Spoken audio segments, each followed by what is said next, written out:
বেদুইন ডাক দিয়ে বলতেছে, হুজুর আপনি এই দাওয়াত দেন, আপনি জানলাম নবী, তা কি করে মানবো? বলে, কি করলে তুমি মানবা যে আমি নবী এবং আল্লাহ আছে? বেদুইন বলল, হুজুর আল্লাহ যে আছে কি করে মানবো, কি করে বিশ্বাস করব আল্লাহ আছে? আল্লাহর নবী বললেন, সাহাবী বেদুইন কি করলে তুমি বিশ্বাস করবা যে আল্লাহ আছে? তখন বেদুইন ডাক দে বলেন, ইয়া রাসূলুল্লাহ, ওই যে গাছ দেখা যায়, আপনারা আরবে যদি যান দেখবেন পাহাড়ের কোনায় কোনায় মাঝে মধ্যে কিছু কিছু জায়গায় গাছ আছে। বলতেছে, হুজুর ওই গাছ যদি পায়ে হেঁটে হেঁটে হেঁটে হেঁটে আপনার সামনে এসে গাছে যদি কালেমার সাক্ষ্য দেয়, তাহলে আমি মেনে নিব আপনি নবী এবং আল্লাহ আছে। একসাথে বলেন আল্লাহ। আমরা মুসলমান যে সত্যের উপরে আছি এটা আপনাকে বুঝতে হবে আগে। যদি আপনি অন্তরের ভিতরে বদ্ধ হয়ে যায় যে না আমি ঠিক, তখনই আপনার মাথা নত যেন হবে। কারণ কোন মুসলমানের যদি অন্তরে 100% পিওর বিশ্বাস থাকে যে আল্লাহ আছে এবং আল্লাহর সম্মুখীন হতে হবে, আল্লাহর আদালতে দাঁড়াইতে হবে, তাহলে সেই মুসলমান ঘুষ খাইতে পারে না, সুদ খাইতে পারে না, অন্যায় করতে পারে না। যদি অন্তরের ভিতরে বদ্ধমূল থাকে যে না আল্লাহর আদালতে দাঁড়াইতে হবে, সে কোনোদিনও অন্যায় বিচার করতে পারে না। কি কথা কন না কেন? পারে? কখনোই পারে না, কখনো পারে না। প্রিয় চাঁদপুরবাসী মনোযোগ দিবেন। তো বেদুইন বলতেছে, হুজুর এই গাছ যদি এসে আপনার কালেমার সাক্ষ্য দেয় তাহলে বুঝবো আল্লাহ আছে। আল্লাহ নবী যায় বলেন, বেদুইন তুমি গাছের যায় বলো আল্লাহ নবী তোমাকে তলব করেছে। বেদুইন গাছের কাছে যা বলতেছে, গাছ তোমাকে আল্লাহর নবী তলব করেছে, ডাক দিয়েছে। আস্তে করে গাছটার ডান দিকে মুসুর দিল, তার বাম পাশের শিকড়গুলি উঠিয়ে ফেলল। বামে মুসুর দিয়ে ডানের শিকড়গুলি উঠাইয়া গাছ তার শিকড় দিয়ে হেঁটে হেঁটে হেঁটে হেঁটে, আচ্ছা বলেন গাছ কি হাঁটার প্রাণী না জড় বস্তু? জড় বস্তু না, সে এক জায়গা দাঁড়িয়ে থাকবে, সে হাঁটবে না। আমরা যেমন হাঁটি, গাছ এরকম হাঁটবে না, সে জড় বস্তু। সৃষ্টিগতভাবে সে জড়, কিন্তু ডাকছে নবী। তিনি কে? আল্লাহর নবী। কাকে ডাকছে? গাছের ডাকছে। এখন গাছ কার অধীনে? আল্লাহর অধীনে। একসাথে বলবেন আল্লাহু আকবার। গাছ কার অধীনে? আল্লাহর অধীনে। জোরে বলেন, গাছ কার অধীনে? আল্লাহর অধীনে। গাছের ডাকছে কে? আল্লাহর নবী। তো গাছ তো এখন আর দাঁড়িয়ে থাকার সুযোগ নেই। এখন সে তার মূল সিচুয়েশন, সে জড়বস্তু, তার মূল ধর্মটা, তার মূল নীতি এখন তার চেঞ্জ হয়ে গেল। কারণ কি?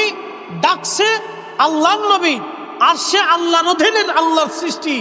এখন যদি গাছ এই হুকুম অমান্য করে তাহলে গাছকে আজীবন জাহান্নামে পুড়তে হবে।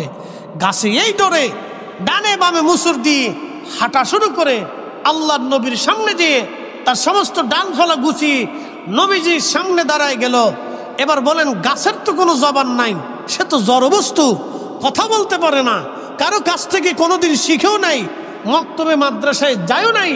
গাছ তার নীতি, তার মূল সিচুয়েশন থেকে পরিবর্তন হয়ে গাছের জবান খুলে গেল। কারণ গাছ আল্লাহর অধীনে, ডাকছে আল্লাহর নবী। আল্লাহর নবীর সামনে দাঁড়ায় গাছ তার জবান খুলে সাক্ষ্য দিতে লাগলো, আশহাদু আল্লাহ ইলাহা ইল্লাল্লাহু ওয়াহদাহু লা শারীকা লা। আমি সাক্ষ্য দিচ্ছি আল্লাহ ছাড়া আর কোনো মালিক নাই, তার কোনো শরীক নাই, তিনি এক এবং একক। আমি আরো সাক্ষ্য দিচ্ছি, ওয়া আশহাদু আন্না মুহাম্মাদান আবদুহু ওয়া রাসূলুহু সাল্লাল্লাহু আলাইহি সাল্লাম। আমি সাক্ষ্য দিচ্ছি এই নবী মুহাম্মদ আল্লাহর রাসূল এবং তিনি আল্লাহর প্রেরিত নবী। একসাথে বলা যাবে আল্লাহু আকবার। নবী বললেন, বেদুইন তুমি কি দলিল পাইছ? বেদুইন ডাক দেখা, হা হুজুর পাইছি, কিন্তু আরেকটু আছে। বলে, আবার কি? বলে, গাছে যদি হাইটে আমার জায়গা মতো যায় বসে তাহলে কালেমা পড়ব। বেদুইন তো বুঝতেই পারছেন, মরুভূমির রুক্ষ বাতাসে থাকতে থাকতে তাদের শুধু শরীর রুক্ষ হয় নাই, তাদের দিল পর্যন্ত রুক্ষ হয়ে গেছে। এত কঠিন রুক্ষতার একজন মানুষ, তারপরও নবীজি তাকে কালেমার দিশা দিতে চাচ্ছেন, এত বড় মুজিজা দেখাইয়াও। ঠিক তখনই প্রিয় নবী ডাক দিলেন, গাছ তুমি জাগার মতো পুনরায় জায়গায় ফিরে চলে যাও। গাছে চলে গেল, আবার বসে গেল, শিকড়ের জায়গায় শিকড় চলে গেল, গাছ জড়বস্তু হয়ে গেল আল্লাহর নবীর হুকুমে। এইরকম বহু সাহাবী নবীর মুজিজা দেখলো।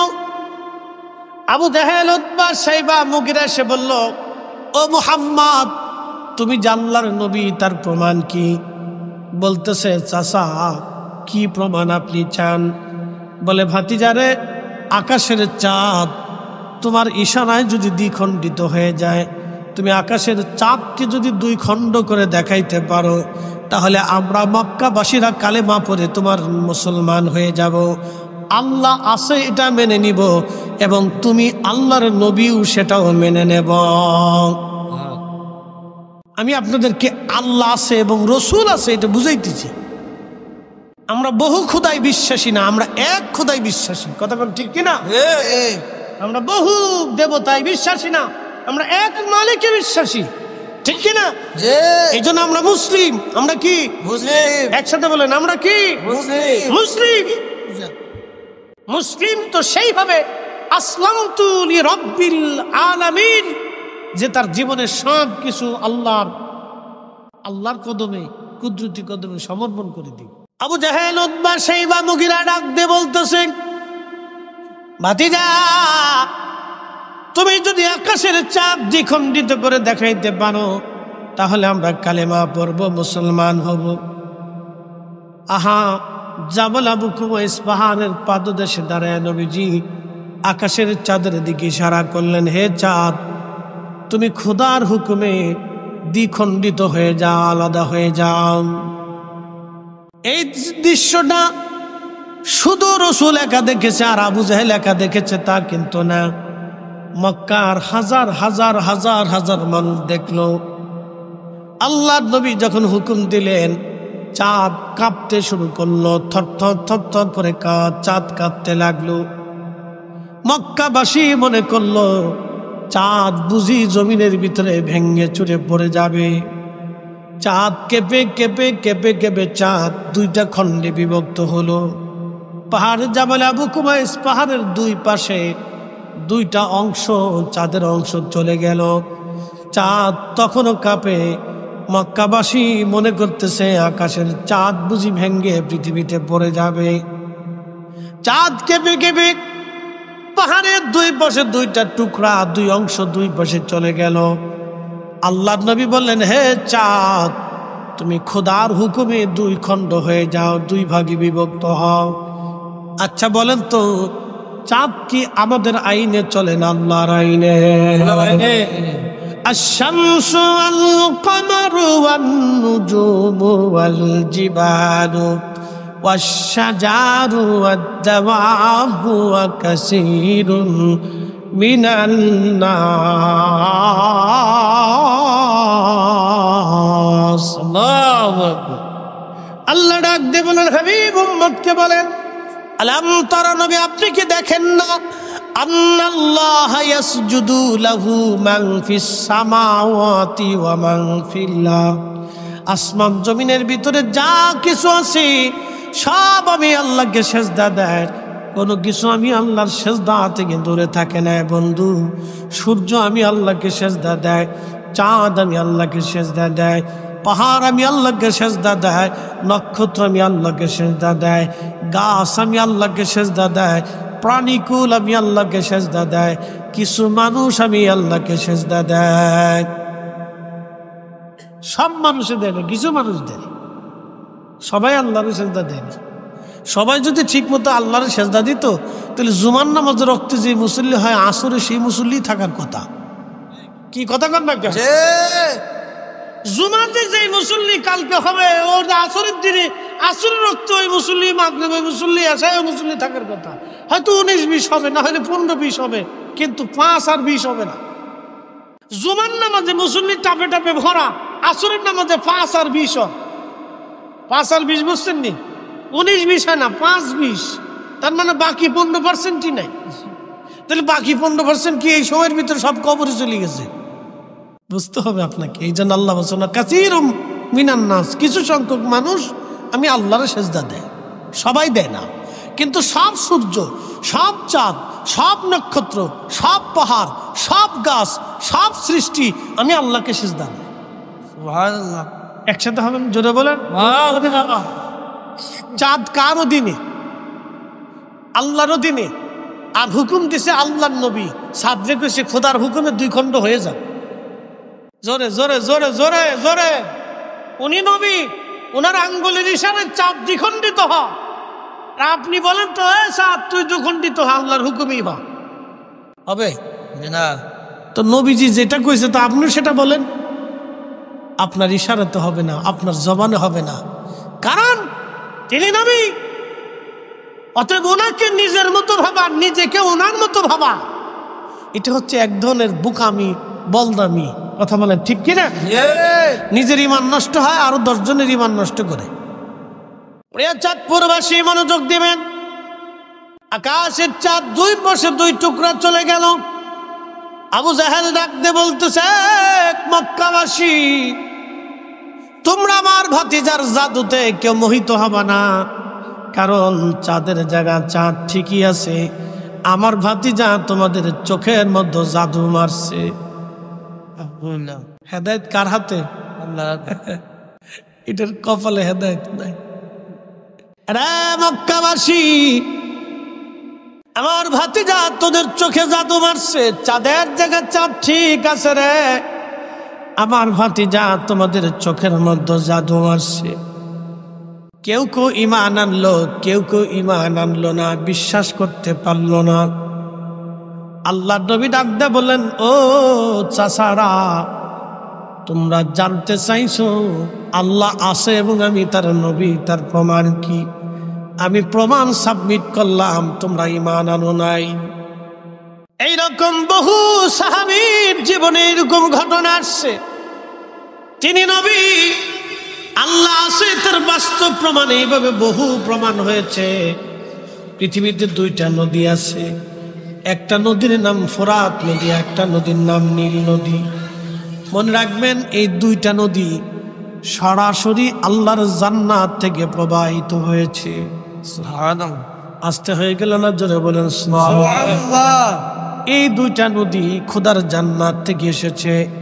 এই জন্য আজও পর্যন্ত এই 2টা নদী কোনোদিনও শুকায় নাই, অথচ হাজার হাজার মাইল নদীর রাস্তা, মরুভূমির ভিতর দিয়ে, পাহাড়ি রাস্তা দিয়ে, শুকনা জায়গা দিয়ে নদী প্রবাহিত হলো।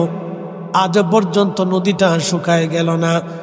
আমাদের বাংলাদেশে বহু নদী শুকায় গেছে, কিন্তু এই ফোরাত এবং নীল আজও পর্যন্ত শুকায় নাই। মুসলমান, নীল নদের ভিতরে পানি নাই, অর্থাৎ জোয়ারে কমে গেল। জোয়ার আনার জন্যে জাহিলিয়াতের যুগের মানুষেরা নীল নদের পাড়ে নিয়ে একটা কুমারী মেয়েকে তারা হত্যা করত, জবাই দিত।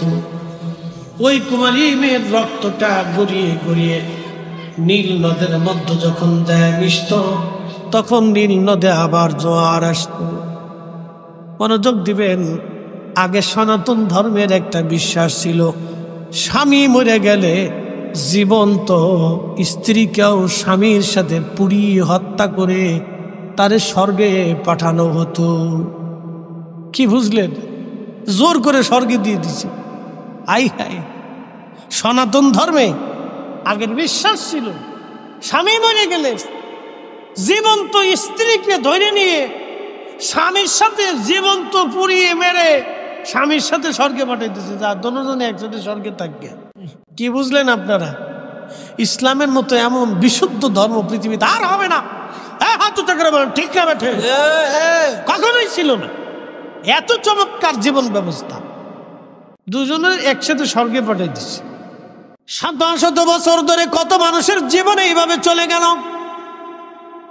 কত নারীর জীবন অকালে ঝরে চলে গেল। কি কথা কন না কেন? ঠিক না? কত নারীর জীবন অকালে ঝরে চলে গেল। শত শত বছর ধরে কত মানুষ জীবন্ত পুড়িয়ে মারা হলো এইভাবে।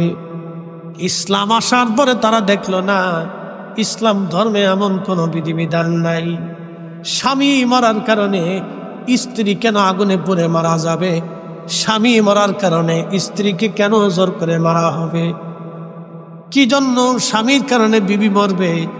তার তো একটা জীবন আছে, তার যে স্বপ্ন আছে। সে যদি স্বামী মারা যায় অন্য কোথাও সে বিবাহ বসতে পারবে। ইসলাম এই ব্যবস্থাও রেখে দিল যে স্বামী যদি মারা যায়, তালাক প্রাপ্ত হয় মহিলা, তাহলে অন্য স্বামী সে গ্রহণ করতে পারবে। এই স্বাধীনতা ইসলাম নারীদেরকে দিয়ে দিছে। একবার জোরে বলা যাবে কি মারহাবা। কি চমৎকার এক জীবন ব্যবস্থা আল্লাহ আমাদেরকে দিয়েছেন, মনোযোগ দিয়ে। হ্যাঁ, চাঁদপুরবাসী তো হযরত ওমর রাদিয়াল্লাহু আনহু মিশর জয় করলেন। মিশর জয় করার পরে মিশরের মানুষেরা নীল নদের জোয়ার আনার জন্য সুন্দরী রূপসী কুমারী একটা মেয়েকে বাছাই করলো। সুন্দরী মেয়েটাকে বাছাই করার পরে এই মিশরের লোকেরা ঢোল ডগর পিটাইয়া আনন্দ করে নাচতে নাচতে নীল নদের কিনারের দিকে তাকে নিয়ে যাচ্ছে। নীল নদের পাড়ে তাকে জবাই দেওয়া হবে। তাকে জবাই করার পরে তার রক্ত গড়িয়ে গড়িয়ে গড়িয়ে গড়িয়ে নীল নদের পানিতে মিশবে, আর নীল নদের জোয়ার আসবে। ওই জোয়ারের আশায় ভ্রান্ত বিশ্বাসী একটা নিরীহ জীবন এইভাবে চলে যাবে। মুসলমানরা মিশর জয় করার পরে সেনাপতি আমর ইবনুল আস রাদিয়াল্লাহু আনহু তিনি জানতে পারলেন একটা কুমারী নারীকে মিশরের নীল নদের পাড়ে তাকে হত্যা করা হবে, তাকে জবাই করা হবে। এই কথা শোনার পরে আমর ইবনুল আস রাদিয়াল্লাহু আনহু দ্রুত গতিতে সৈন্য নিয়ে তিনি মিশরের নীল নদের পাড়ে যে দাঁড়িয়ে গেলেন। তলোয়ার হাত দিয়ে বলেন, এই মিশরের মানুষ, এই জমিন এখন মুসলমানদের জমিন। একসাথে বলবেন আল্লাহু আকবার। এটা মুসলমানদের জমিন, এখানে কোনো অন্যায় হবে না। একসাথে বলবেন আল্লাহু আকবার। কি হবে না? কথা বলেন, অন্যায় হবে না, অন্যায় হবে না। এই যে আমার হাতে তলোয়ার দেখতেছ, দেহ থেকে তোমাদের মাথা বিচ্ছিন্ন করে দেওয়া। যদি কুমারী নারীকে, এই নিরাপরাধ একটা মেয়েকে তোমরা নীল নদের পারে এইভাবে বিনা কারণে হত্যা করো। ওরা বলতেছে, আমর ইবনুল আস, আমরা কুমারী নারী নীল নদের পারে জবাই দেওয়ার পরে তার রক্ত যখন পানির সাথে মিশবে তখনই নীল নদের জোয়ার আসবে। আমরা নীল নদের জোয়ার আসার জন্য আমাদের প্রথা, প্রাচীনকাল থেকে প্রথা চলে আসতেছে। এই প্রথা অনুযায়ী আমরা জোয়ার আনার জন্য কুমারী নারী জবাই দিতে নিচ্ছি। তুমি কেন বাধা দিচ্ছ? আমর ইবনুল আস ডাক দিয়ে বললেন, না, এটা ভ্রান্ত মিথ্যা ধারণা। এই ধারণার উপরে রেখে একজন নিরাপরাধ মেয়ের জীবন আমি নষ্ট হতে দিতে পারি না, কখনোই না। তোমরা সরে আসো, না হলে তলোয়ার চালিতে বাধ্য হব। তখন ওরা বলতেছে, আমর ইবনুল আস, তাহলে শোনো, আমরা তো নারী হত্যা করে রক্ত পানির সাথে মিশিয়ে জোয়ার আনি, তাহলে তোমরা এই প্রথাবাদ আমরা দিতে পারি, কিন্তু পানির জোয়ার এনে দিতে হবে। একসাথে বলবেন আল্লাহু আকবার। আল্লাহু আকবার। কিসের জোয়ার আনবা? পানির জোয়ার এনে দাও। তাহলে আমরা আর কুমারী নারী হত্যা করব না, তুমি পানির জোয়ার এনে দাও। সেনাপতি আমর ইবনুল আস ডাক দিয়ে বললেন, ঠিক আছে, তাহলে তোমরা অপেক্ষা করো। আমার নেতা আছে, আমার মিল্লাতের যিনি খলিফা, খলিফাতুল মুসলিমিন ওমরের কাছে আমি চিঠি পাঠাই, দেখি আমার খলিফার পক্ষ থেকে কি জবাব আসে। একসাথে বলবেন আল্লাহু আকবার। খলিফাও খলিফার মতো, কি কথা কন না কেন? খলিফাও খলিফার মতো, রাষ্ট্রনেতাও রাষ্ট্রনেতার মতো, রাষ্ট্রনেতাও রাষ্ট্রনেতার মতো। আমরা এমন রাষ্ট্রনেতা সারা বছর পরে পাইতেছি যে গম দেখলে রুশ তাই না, যে আসুক ঘোরার ডিমে সবই একই পদেরই, খুঁজে কয়ে লাভ নাই। হ্যাঁ, হাজিরিন মনোযোগ দিবেন। আমর ইবনুল আস বলতেছেন, আমি খলিফার কাছে চিঠি লাগবো, পরে আসো, তোমরা চলে আসো, এই নারী হত্যা হবে না। তো তখন মিশরবাসী বলল, ঠিক আছে, তুমি আমাদের পানি এনে দাও, আমরা মেয়ে হত্যা করব না। সেনাপতি চিঠি লিখলো ওমর ইবনুল আবদুল হযরত ওমরের কাছে, খলিফাতুল মুসলিমিনের কাছে।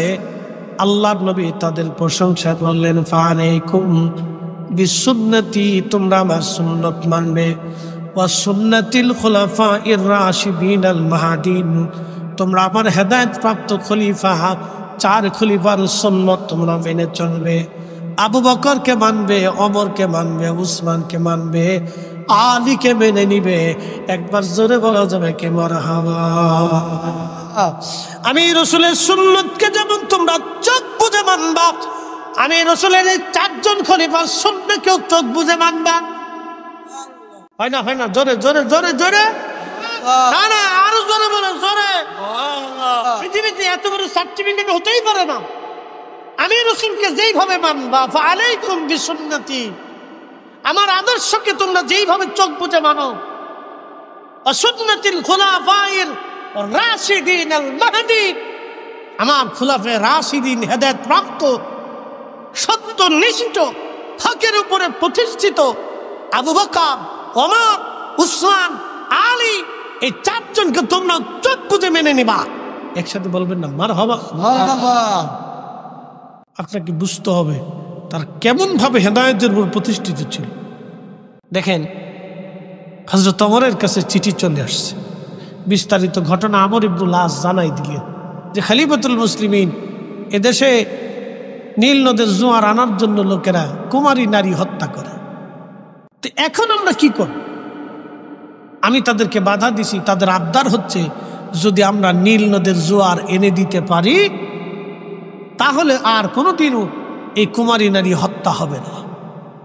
সেনাপতি আমর ইবনুল আস চিঠি পাঠিয়ে দেওয়ার পরে হযরত ওমরের দরবারে চিঠি চলে আসছে। তিনি চিঠিখানা দেখলেন, চিঠিখানা দেখার পরে তিনি আরেকখানা চিঠি লিখলেন। চিঠির মধ্যে তিনি লিখলেন, হে নীল নদ, তুমি যদি খোদার হুকুমে প্রবাহিত হয়ে থাকো তাহলে আমি খলিফাতুল মুসলিমিন ওমর বলতেছি, তুমি খোদার হুকুমেই প্রবাহিত হয়ে যাও। সুবহানাল্লাহ।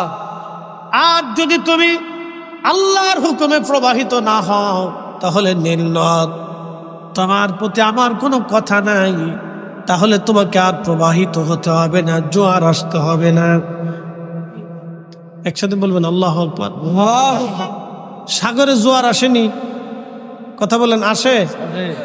আচ্ছা, যখন জোয়ার আসা শুরু হয় তখন আমি যদি একটা সাগরে চিঠি পাঠাই, হে সাগর, আমি মুফতি জহুরুল ইসলাম ফরিদি বলতেছি, তুমি কিন্তু জোয়ার আইসো না, আল্লাহর হুকুমে তুমি চলে যাও, চলবে চলবে চলবে?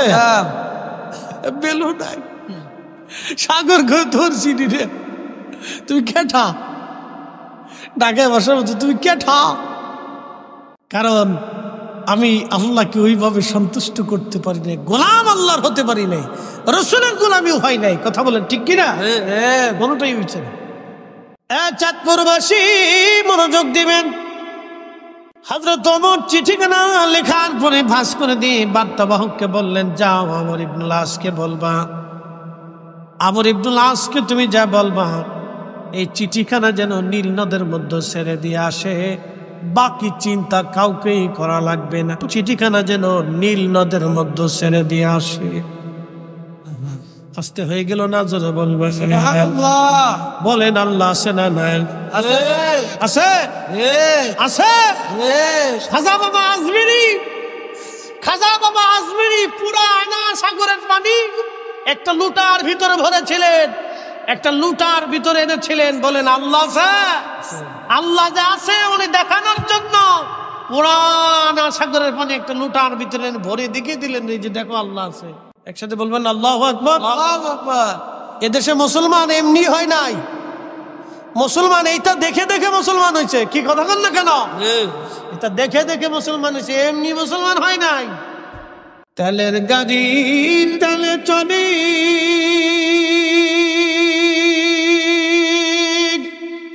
হাওয়ার গাড়ি হাওয়ায় উড়ে, বিনা তেলে চালায় গাড়ি নবী সুলাইমান। আমরা সেই মুসলমান, আমরা সেই মুসলমান। আল্লাহুম্মা সাল্লি আলা, হ্যাঁ জবান খুলে একসাথে, ওয়ালা আলি সাইয়্যিদিনা মাওলানা মুহাম্মদ। ঠিকই তাই, চিঠিখানা নিয়ে যা হলো সুদূর মদিনাতুল মুনাওয়ারা থেকে মিশরের নীল নদ, চিঠি চলে গেল নীল নদে। আমর ইবনুল আস চিঠিখানা নিয়ে নীল নদের পানির মধ্যে ছেড়ে দিয়ে চলে আসলেন। হযরত ওমর কি লিখলেন?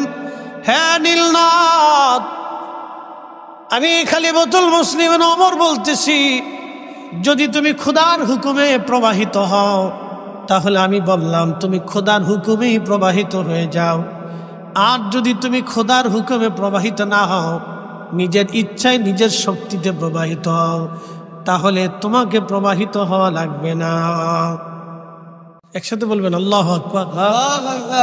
নীল নদ কার হুকুমে? আরব সাগর কার হুকুমে? সাগরের জোয়ার ভাটা কার হুকুমে? নদীর জোয়ার ভাটা কার হুকুমে? সূর্য উঠা ডোবা কার হুকুমে? শীত গরম গ্রীষ্ম বসন্ত হেমন্ত আর এই বর্ষা আর গ্রীষ্ম কার হুকুমে? আল্লাহর হুকুমে। ইসলাম সত্য, এটা আপনাকে বুঝিয়ে দিচ্ছি। আল্লাহ এবং তার রাসূল সত্য বুঝে যান ওমর থেকে। আল্লামা আবুল ফারাজ ইবনুল জৌজি 900 বছর আগে তিনি তার কিতাব উয়ুনুল হাকাতের মধ্যে তিনি লিখতেছেন, চিঠি কেন রেখে চলে আসার পরে নীল নদের মধ্যে জোয়ার আসলো। নীল নদে জোয়ার এসে গেল, কোনদিন আর দ্বিতীয়বার নীল নদে জোয়ার আনার জন্য চিঠি লাগে নাই। 1450 বছর ধরে জোয়ার আসতেছে, জোয়ার যাচ্ছে, নীল নদে জোয়ার এসে গেল, কোনদিন আর একটা কুমারী নারীকে হত্যা করা লাগে নাই। এরা মুসলমান মুসলমান মুসলমান। এই ইসলাম ইসলাম ইসলাম শান্তির ধর্ম। নিরাপরাধ কোনো মানুষের জীবন চলে যাক, এটা ইসলাম মুসলমান কোনোদিন চায় না। কথা বলেন ঠিক কিনা? যে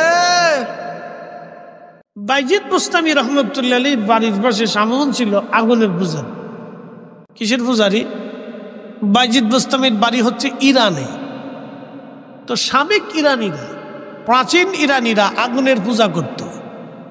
ভারতবর্ষে যেমন মূর্তি পূজা করে, দেবতার পূজা, এই পূজা, পাথর পূজা, গাছ পূজা। বিরাট একটা গাছ দেখলে গাছের নিচে মোমবাতি জ্বালাই দিয়ে বাস ওখানে সেজদায় পড়ে গেছে, পূজা অর্চনা শুরু করছে, ভাবে এটাই আমার ক্ষুধা।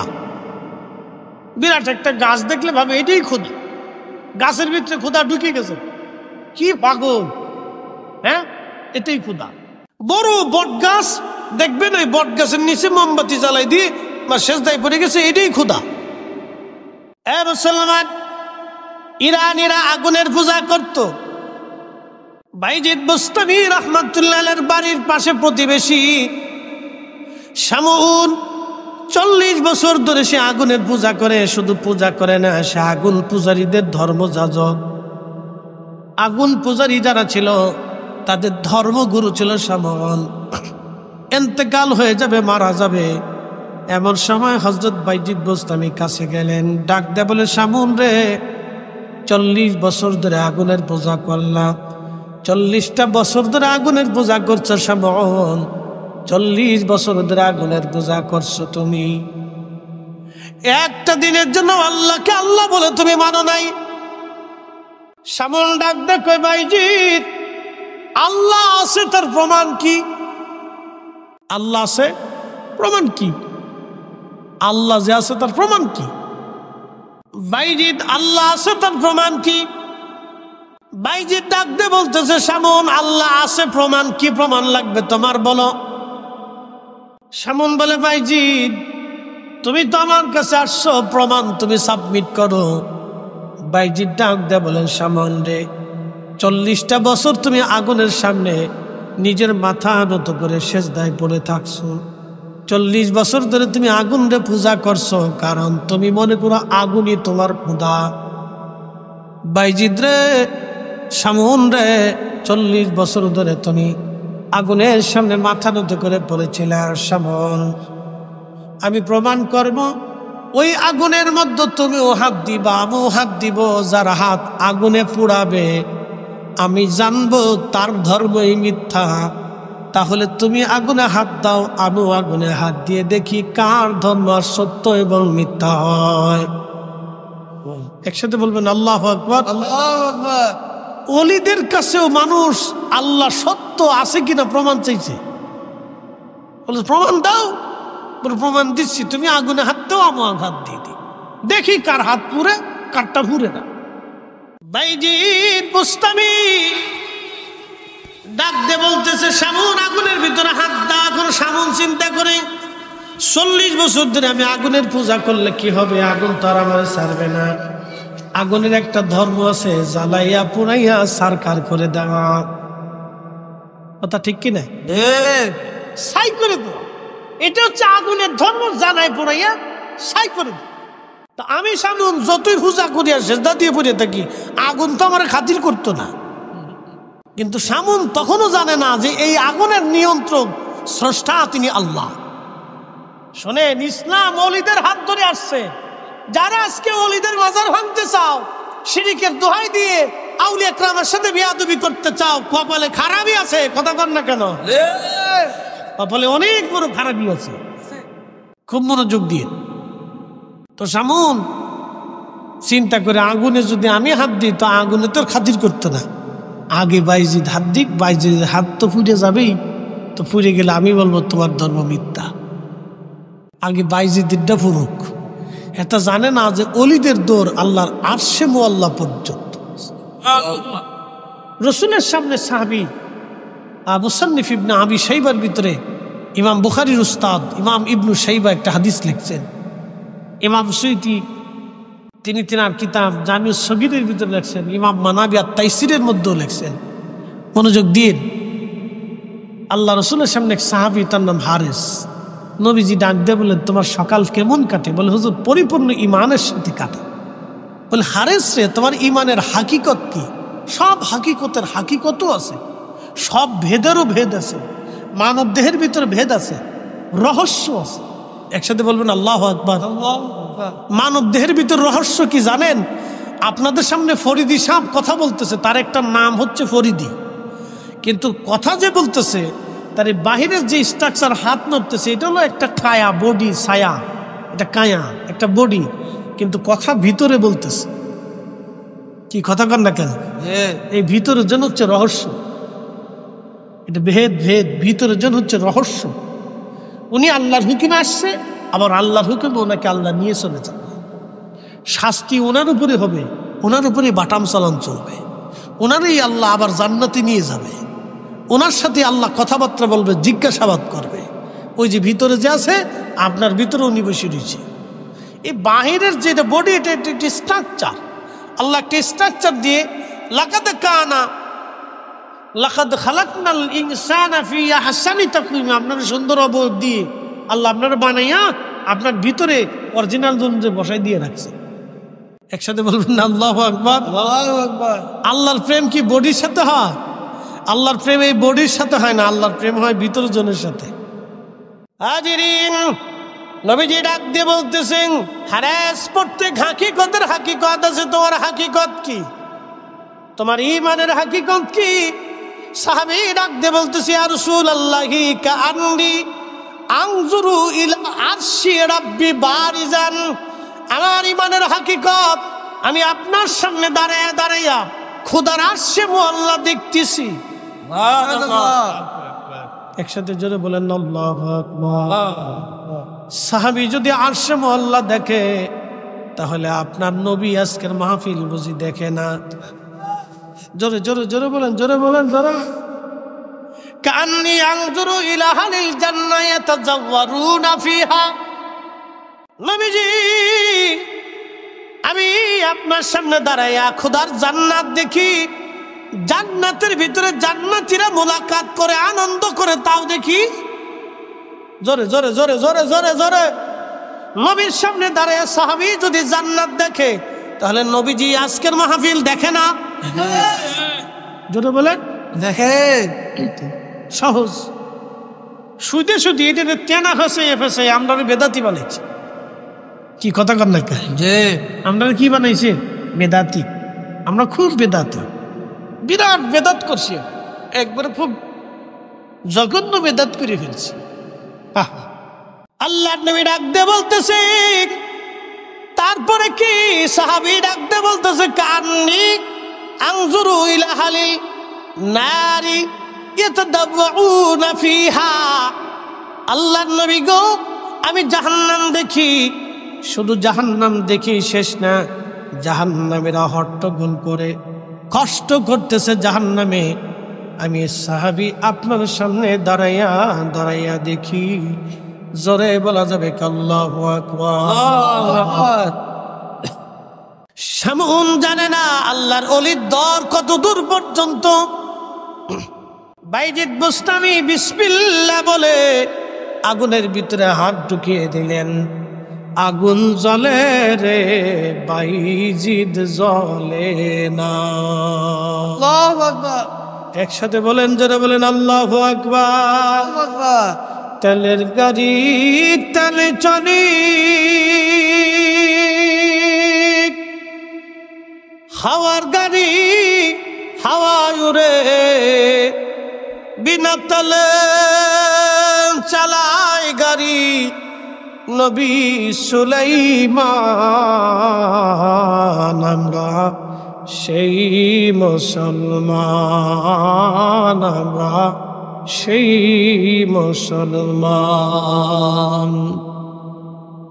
আগুন জ্বলতেছে বাইজিদ জ্বলে না শামউন ডাক দিয়ে বলতেছে বাইজিদ হাত বের করে নিয়ে আসলেন শামউন দেখো আমার হাত আগুনে পোড়াই নাই শামউন ডাক দেখায় বাইজিদ রে 40 বছর ধরে আগুনের সামনে মাথা নত করে পড়ে থেকেছি পূজা করেছি অর্চনা করেছি 40 বছর পর আমার সাহস হলো না আগুনের ভিতরে হাত দিতে বাইজিদ কোন ইমানে কোন আমলে আজকে আগুনকে তুমি বাধ্য বানাইলা রে বাইজিদ শামউন ওই আগুনের মালিক যে আমারও মালিক সে আমি আগুনের মালিক আমার মালিক এক মালিক রে আমি খুশি করেছি বিদায় আগুনের শব্দ হয় নাই আমার হাত পোড়াইতে রে ভাই শামউন আল্লাহু আকবার বলে বাইজিদ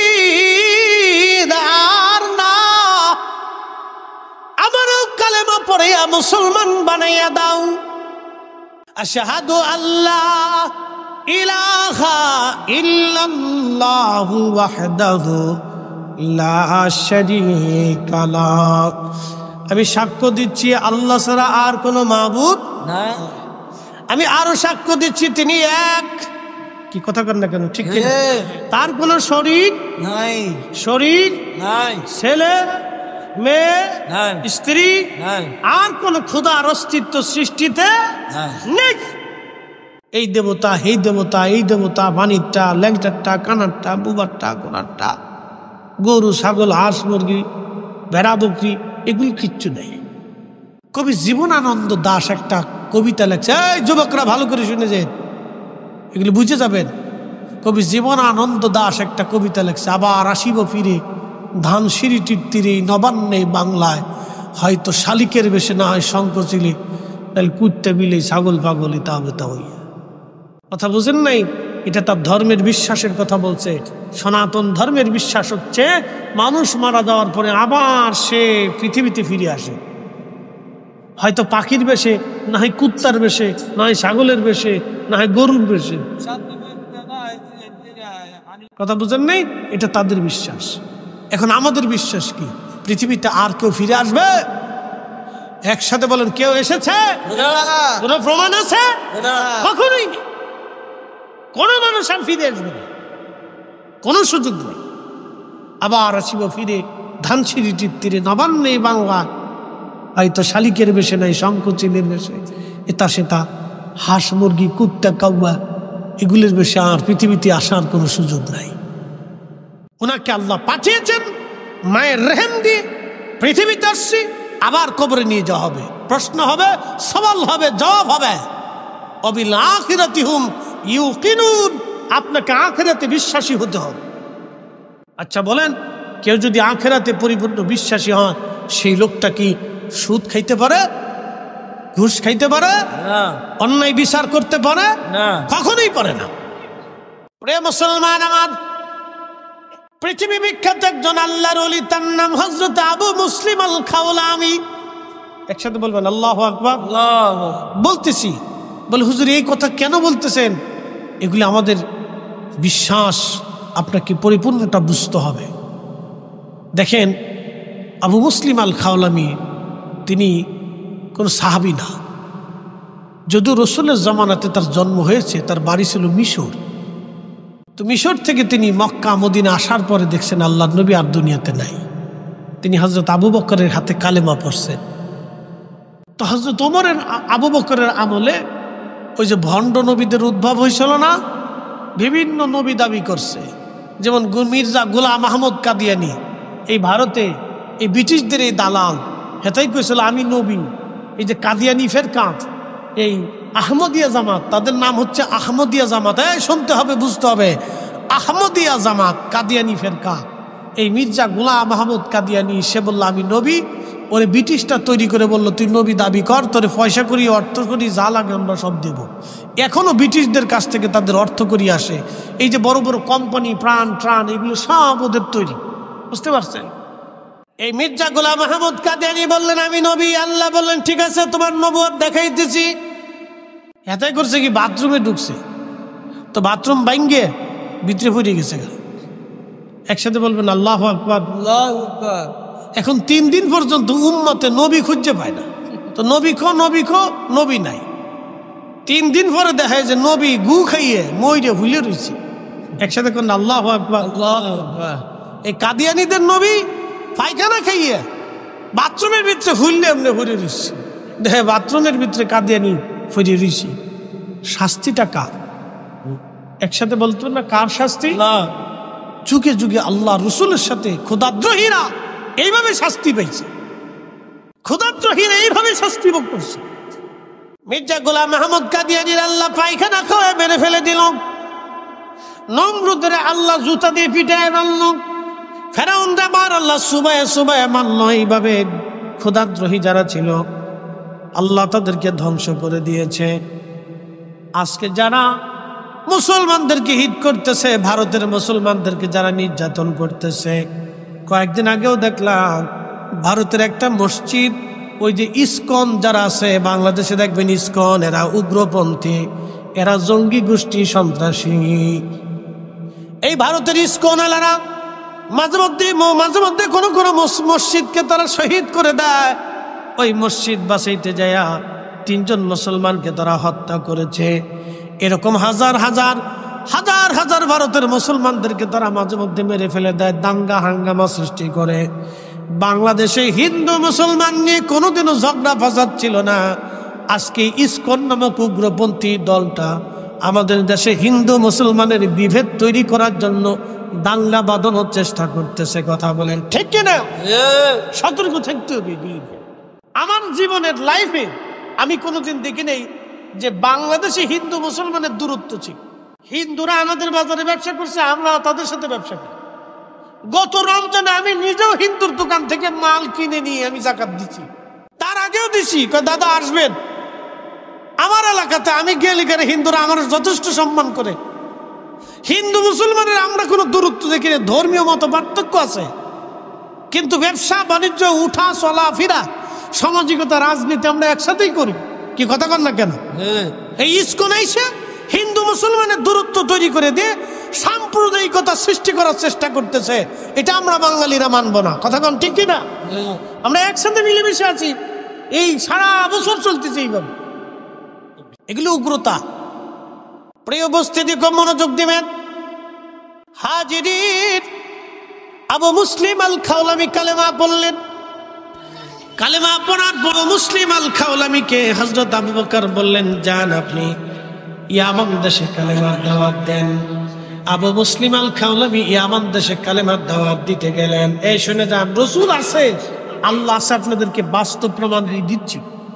বাকি ঝুঁকি নেই। এটা হলো বাস্তবতা থেকে প্রমাণ দিচ্ছি যে আল্লাহ এক এবং তার রাসূল এক আসে, এটা বাস্তব প্রমাণ বুঝতে হবে। প্রিয় উপস্থিতি, মনোযোগ দিবেন।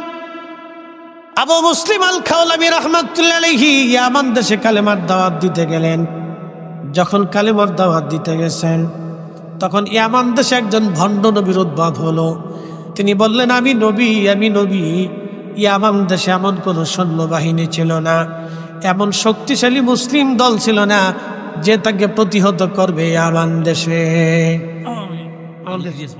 প্রধানমন্ত্রী আসি, একটু তাকবীর, তাকবীর, একটু তাকবীর। হ্যাঁ, মাশাআল্লাহ, আলহামদুলিল্লাহ। আমাদের প্রধান অতিথি সাহেব রহমান রাসেল সাহেব আমাদের মাঝে উপস্থিত হয়েছে। এই গ্রামের কৃষি সরকার রহমান রাসেল সহকারী বাংলাদেশ আলহামদুলিল্লাহ উনি উপস্থিত হয়েছে। আমরা সবাই সুখে রাখবো আলহামদুলিল্লাহ। সেই এলাকার কিছু এলাকায় বড় আল্লাহ তাআলা আমাকে ভালো আছে। আসসালামু আলাইকুম। আচ্ছা, আমরা বলি আলহামদুলিল্লাহ। আমাদের সম্মানিত প্রধান অতিথি তিনি চলে আসছেন, সভাপতি মহোদয় আছেন, আমাদের অতিথিবৃন্দ সবাই আসছেন। আমরা সকলে বলি মারহাবা, নারে তাকবীর, নারে রিসালাত। ফিসে যারা আছেন ভিতরে বইলে সুন্দর হয়। আসেন ভাই, বসে পড়ি। ভাই, প্রিয় ভাই আমার, বসে পড়ি। শোনেন, একটা কথা আপনাদেরকে বলি। এই গ্রামে 100 বছর শতবর্ষী বয়সী কেউ আছে? 100 বছরের বয়সী কেউ আছে এই গ্রামে? 100 বছর বয়স কেউ আছে? তার অর্থ কি? অর্থ হচ্ছে 100 বছর আগে যারা এই কি বলে জগন্নাথপুরে ছিল, আজকে কিন্তু তারা নাই, তারা সবাই মাটির নিচে। এই আর আগামী 100 বছর পরে আমরাও সবাই মাটির নিচে। কি কথা ঠিক কিনা? আপনি একটু ভাবেন, একটু চিন্তা করেন যে 100 বছর আগে যারা ছিল জগন্নাথপুরে, তারা কিন্তু কেউ নাই, সবাই মাটির নিচে চলে গেছে। তা আগামী 100 বছর পরে আমরাও সবাই মাটির নিচে চলে যাব। আপনি যা দেখেন, গোরস্থানে মাঝে মধ্যে দাঁড়াবেন, যা দেখবেন যে ওখানে চেয়ারম্যান, মেম্বার, এমপি, মন্ত্রী, মিনিস্টার, শিক্ষিত, অশিক্ষিত, ধনী, দরিদ্র, কত মানুষ একই মাটির নিচে সমান হয়ে গেছে। একই মাটির নিচে সবাই মিসমার হয়ে গেছে, কারোই কিন্তু কোনো খোঁজ নাই। তার আওলাদরাও কবরের পাশে দাঁড়ায় না। 200 বছর আগে, 300 বছর আগে যারা কবরে চলে গেল, তাদের কবরের পাশে দাঁড়ানোর আজকে কেউ নাই, কেউ নাই। ঠিক আমাদেরও সেম, 200 বছর পরে আমাদের কবরের পাশে কেউ দাঁড়াবে না। এটা কিন্তু চিরসত্য। এই জন্য দাঁড়িয়ে থেকে কষ্ট না করে ভিতরে বসি। এটার ভিতরে বসলে আল্লাহ আপনাকে মাফ করবে। শোনেন, আল্লাহর জান্নাতে যাইতে হলে আপনাকে আল্লাহকে খুশি করেই যেতে হবে। দিন শেষে আমরা কিন্তু সবাই আল্লাহর কাছে চলে যাব, সময় ফিরে যাব আল্লাহর কাছে, কোনো সুযোগ নেই। আমরা দিন শেষে আবার আল্লাহর কাছে চলে যাব, কোনো রাস্তা নাই, বিকল্প কোনো পথ নাই, কোনো পদ্ধতি নেই, কোনো সুযোগ নেই। তাই জন্য আপনাদেরকে বলতেছি, আমরা বসতে হবে। আমি কথা বলতেছি, কথা বলে শেষের দিকে চলে আসছি। শুধু আল্লাহ আছে এটা আমাদেরকে বুঝতে হবে, এবং আল্লাহর নবী সত্য। এই যে আমাদের ধর্ম বিশ্বাস, এই যে আমরা সত্যের উপর প্রতিষ্ঠিত আছি, এটা আপনাকে ইয়াকিন রাখতে হবে। কেন? আমি বাস্তব প্রমাণ আপনাকে দিচ্ছি। তো পৃথিবী বিখ্যাত ওই সেই কঠিন যুদ্ধ চলতেছে, ভণ্ড নবীদের উদ্ভব, মুসাইলামতুল কাজ্জাব থেকে শুরু করে সারা আরবে তখন বিভিন্ন নবীদের উৎপত্তি হলো। ইহুদিরা, খ্রিস্টানরা নবী বানিয়ে ফেললো। তো মহা মুশকিল মুসলমান, এটা যদি দমন না করা যায় তো মুসলমানদের অস্তিত্ব নিয়ে তখন টান দিয়ে ধরছে। তখন আবু বকর সিদ্দিক রাদিয়াল্লাহু আনহু ছিলেন ত্রাণকর্তা। আল্লাহু আকবার। তখন আবু বকর সিদ্দিক কঠোর হস্তে এই ভণ্ড নবী দমনের জন্য বাহিনীর পর বাহিনী, যুদ্ধের পর যুদ্ধ, সাহাবায়ে কেরামের জীবনের পর জীবন চলে যাচ্ছে। একসাথে বলা যাবে না আল্লাহু আকবার, আল্লাহু আকবার। ইয়ামান দেশে এমন কোন সেনাবাহিনী নাই যে ওই ভণ্ড নবীকে দমন করতে পারে। কিন্তু আল্লাহর নবী সাহাবী হযরত আবু বকর আবু মুসলিম আল খাওলামিকে তিনি পাঠিয়েছেন ইয়ামানে, আপনি যে ইসলাম প্রচার করেন। আবু মুসলিম আল খাওলামি কালেমার দাওয়াত দিচ্ছেন, ভণ্ড নবীর লোকেরা তাকে ধরে নিয়ে চলে গেল, মেরে ফেলে দিবে। আবু মুসলিম আল খাওলামি ডাক দিয়ে বলতেছে, হে ভণ্ড নবীর লোকেরা, তোমরা তো আমাকে মেরে ফেলে দিবা, হত্যা করবা, তোমাদেরকে প্রতিহত করার কোনো সেনাবাহিনী ইয়ামান দেশে নাই, এই মুহূর্তে আমাদের অস্ত্রের সামরিক কোনো শক্তি নাই তোমাদের সাথে প্রতিহত করার, কিন্তু তোমরা আমাকে ধরে নিয়ে আসছো, মেরে ফেলবা। তখন তারা মারার জন্য আগুন জ্বালাইলো, মাটি খনন করে ওর ভিতরে খড়ি লাকড়ি টাকড়ি দিয়ে আগুন জ্বালাইয়া তারা আগুনের মধ্যে ছেড়ে দিবে। আবু মুসলিম ডাক দিয়ে বলতেছে, ভণ্ড নবীর লোকেরা, তোমরা শোনো, আমার আল্লাহ এক, আমার রাসূল আখিরি নবী। আমি আবু মুসলিম আল খাওলামি বিশ্বাসী, আমার দেশে কালেমার দাওয়াত দিতে এসেছি। হে ভণ্ড নবীর লোকেরা, তোমরা শোনো, তোমাদের নবী যদি মিথ্যা হয়, তোমাদের নবী যদি সত্য হয়, তাহলে আমি আবু মুসলিম আগুনের মধ্যে পুড়ে যাব। আর আমার নবী যদি সত্য হয়, তাহলে আবু মুসলিম আগুনে আমাকে পোড়াবে না। একসাথে বলেন আল্লাহু আকবার। না না, হাত উঁচু করে জোরে জবান খুলে শক্তি দিয়ে বলেন আল্লাহু আকবার। দিন আছে, ইসলাম আছে, আল্লাহ আসেনি। কত বড় ইয়াকিন আল্লাহ হলে একজন আশিক রাসূল, তিনি বলতেছে আমার নবী শেষ নবী। যদি তিনি শেষ নবী না হন, তাহলে আমি আগুনে পড়ে যাব। আর তিনি যদি শেষ নবী হয়ে থাকেন, তাহলে আমাকে আগুন পোড়াবে না। হাজার হাজার মানুষ সাক্ষী। ইমাম ইবনে কাসির তার তারিখের মধ্যে লিখতেছেন, আবু মুসলিম আল খাওলামি রাহিমাহুল্লাহকে তারা হাত পা বেঁধে আগুনের মধ্যে ফেলে দিল। আগুন জ্বলে, আবু মুসলিম জ্বলে না। একটু আস্তে হয়ে গেল না? আল্লাহ আছে, আল্লাহ আছে। আগুন কার অধীনে? আগুন কার অধীনে? আবু মুসলিমও কার অধীনে? আল্লাহর অধীনে। বুঝে যেতে হবে, আপনাকে ইয়াকিন রাখতে হবে, পিওর 100। আবু মুসলিম আল খাওলামি আগুনের ভিতরে, আগুন জ্বলে কিন্তু আবু মুসলিম পুড়ে না। শুধু তাই নয়, আবু মুসলিমের মাথায় যে পাগড়িও পরে না, জুব্বাও পরে না, পায়জামাও পরে না, শরীরও পরে না, পশমও পরে না। ওনার শরীরের সাথে যা লেগে রইল কিছুই পড়ল না, আগুন জ্বলতে লাগলো। এখন প্রশ্ন করি, জবাব দিবেন, আগুন যখন জ্বলে আগুনের ভিতরে কি অক্সিজেন আছে? নাই। আগুনের ভিতরে কোনো অক্সিজেন নাই, এই জন্য মানুষ মারা যায়। দেখবেন আগুনে দ্রুত গতিতে মানুষ কেন মরে যায়? এর ভিতরে অক্সিজেন নাই। এই যে অনেক সময় ধোঁয়া, প্রচন্ড ধোঁয়ার ভিতরে ঘরের ভিতরে আটকে যায়, দ্রুত গতিতে মারা যায়, কারণ অক্সিজেন শেষ হয়ে যায়, যার কারণে সে দ্রুত গতিতে মৃত্যু সংঘটিত হয়। এই জন্য আগুন জ্বলতেছে, আবু মুসলিম জ্বলে না। তখন আগুন যখন জ্বলে তো আগুনের ভিতরে তো অক্সিজেন নাই। তা আবু মুসলিমের ভিতরে, তার এই আগুনের ভিতরে অক্সিজেন সাপ্লাই কে দিছে? আল্লাহ। আপনাকে দিন বুঝতে হবে, ইসলাম বুঝতে হবে, কারণ অক্সিজেন আল্লাহর নিয়ন্ত্রণে, আগুনও আল্লাহর অধীনে, অক্সিজেন আল্লাহর অধীনে, আবু মুসলিম আল্লাহর অধীনে। আবু মুসলিম চ্যালেঞ্জ দিয়েছে, আমার রাসূল শেষ নবী, আমার আল্লাহর শেষ নবী, আমার আল্লাহর শেষ নবী, এই নবীর পরে আর কোনো নবী নাই। আমার নবী যদি হক হয়ে থাকে, তাহলে আমি আবু মুসলিম আগুনে পুড়ব না। হযরত ওমর, আবু বকরের জমানায়, আল্লাহু আকবার, তখন সাহাবে কেরাম লক্ষ লক্ষ সাহাবী জিন্দা, হাজার হাজার সাহাবী তখন জিন্দা। বুঝে যান, সেই দিন আগুন জ্বলল, আবু মুসলিম পুড়ল না। ভণ্ড নবী পলিয়ে চলে গেল। অনেকেই ঈমান গ্রহণ করলো। এই দৃশ্য দেখার পরে ভণ্ড নবীদের উৎপাত ইয়ামান থেকে চিরদিনের জন্য চলে গেল। একসাথে বলবেন না মারহাবা? এটা মুসলিম। আবু মুসলিম আল খাওলামি তিনি আগুন থেকে বেরিয়ে আসলেন। আগুন থেকে বেরিয়ে আসার পরে বহু বিধর্মীরা কালেমা পড়ে মুসলমান হয়ে গেল। ভণ্ড নবীর লোকেরা পালিয়ে চলে গেল। আবু মুসলিম আল খাওলামি শুধু ইয়ামান থেকে মদিনার দিকে রওনা হয়ে গেলেন। হযরত ওমর ইয়ামান এবং মদিনার রাস্তার পাশে দাঁড়িয়ে থাকেন দিনের পর দিন। আবু মুসলিম আসবে, আমি আবু মুসলিমকে রিসিভ করব, কারণ আবু মুসলিম হলো এই উম্মতের ইব্রাহিম। আল্লাহ। হযরত ওমর পথের পাশে দাঁড়ানো, দিন গুনতেছে, কবে আসে কবে আসে। সকাল থেকে সন্ধ্যা দাঁড়িয়ে থাকেন, প্রত্যেক দিন দাঁড়ায় আছেন, আবু মুসলিম আল খাওলামি আসবে। এই উম্মতের ইব্রাহিমকে আমি ওমর দুই নজর দিয়ে দেখতে চাই। আগুন জ্বলল কিন্তু আবু মুসলিম পুড়ে না।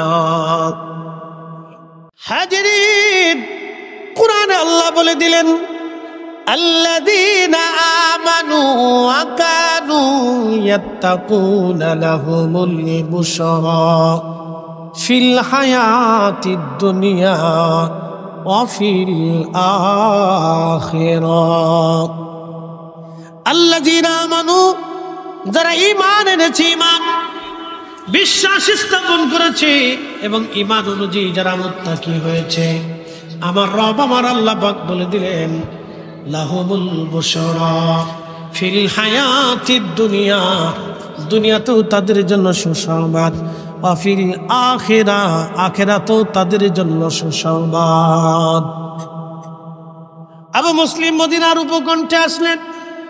হযরত ওমর তাকে দেখে দ্রুত গতিতে দৌড়ায় যাইয়া বুকের মধ্যে জড়িয়ে ধরলেন, চুমা লাগাইতে লাগলেন, আদর করতে লাগলেন আর বললেন আমি এই উম্মতের ইব্রাহিমকে দেখতে পারলাম, আমি উম্মতের ইব্রাহিমকে দেখলাম, আগুনে পড়লো, আগুন তারে পোড়ায় না। আমি ওমরের কপাল ভালো, আমি ধন্য, আমি এই উম্মতের ইব্রাহিমকে দেখার সুযোগ হয়ে গেল। এখন বলেন আল্লাহ আছে? একসাথে বলেন আল্লাহ আছে। আমার নবী সত্য, তাতে কোনো সন্দেহ আছে? কোনো সন্দেহ নেই। অতএব আমরা বহু দেবতায় বিশ্বাসী না, আমরা এক খোদায় বিশ্বাসী। কথা বলেন ঠিক কিনা? এক মালিকই বিশ্বাসী। উপস্থিতি আমার, এগুলো আপনাদেরকে বুঝতে হবে। কাজী নজরুল লিখেছেন আল্লাহতে পরিপূর্ণ ঈমান কোথা সে মুসলমান। আল্লাহতে পরিপূর্ণ ঈমান কোথা সে মুসলমান। সেই মুসলমান কোথায় পাওয়া যায় যে পরিপূর্ণ আল্লাহতে বিশ্বাসী? তাহলে আবু মুসলিম আল খাওলামির অন্তরে কি পরিমাণে আল্লাহর প্রতি ইয়াকিন এবং তার রাসূলের প্রতি ইয়াকিন থাকলে একজন ব্যক্তি আগুনের ভিতর ঝাঁপিয়ে পড়তে পারে। এই জন্য আমাদের ঈমানকে খুব দৃঢ় করতে হবে, মজবুত করতে হবে। আমি তো আসলে দূরে আর একটা প্রোগ্রাম, একবারে মতলবের উত্তরের শেষ কোনায়, তো যার কারণে আমাদের মাননীয় প্রধান সম্মানিত সভাপতি মহোদয় স্যারে আমার বলছিলেন যে হুজুর এশার পরে ধরেন। তাই আমি বললাম যে স্যার এশার পরে যদি ধরি তো সময় থাকবে 40-45 মিনিট। আমি উঠলাম,